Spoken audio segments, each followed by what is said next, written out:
Well, good morning and welcome to today's reading for the Gospel of Luke. We're reading together chapter 14, and there are some powerful teachings from Jesus in this passage.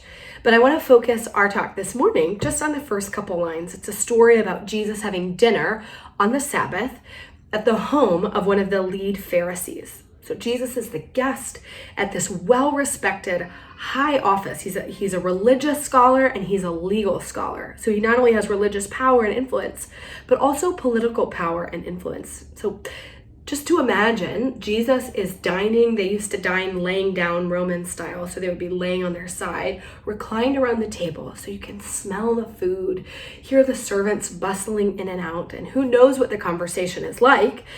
But there's a man there, we're not told whether it's inside or outside the courtyard of this man's home, who has the dropsy.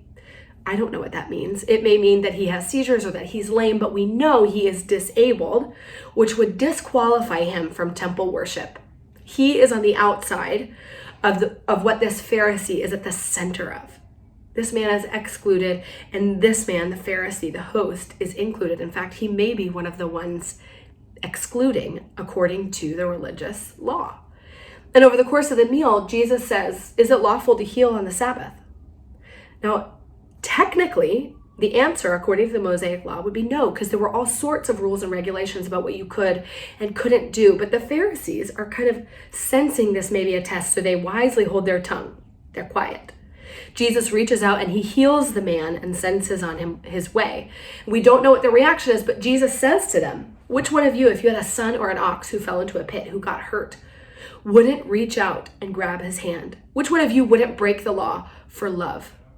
To lift something you loved and valued out of squalor and pain.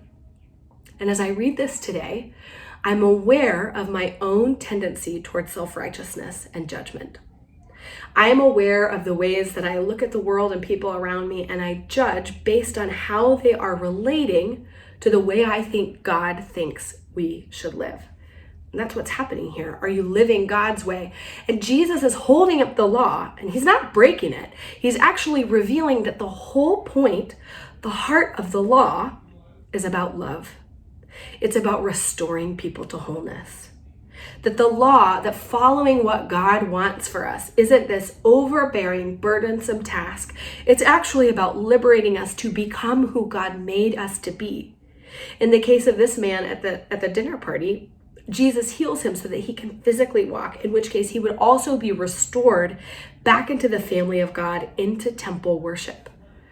So as you think about this tension, it's the tension between law and love. Sometimes what is most loving is to fulfill and uphold the law.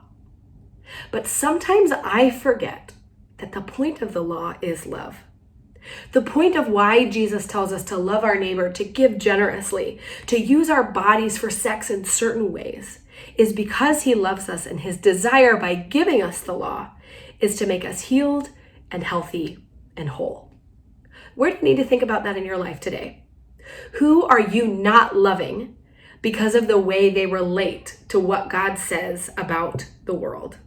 And where do you need to show love and grace? Because that's the whole point of the law anyway.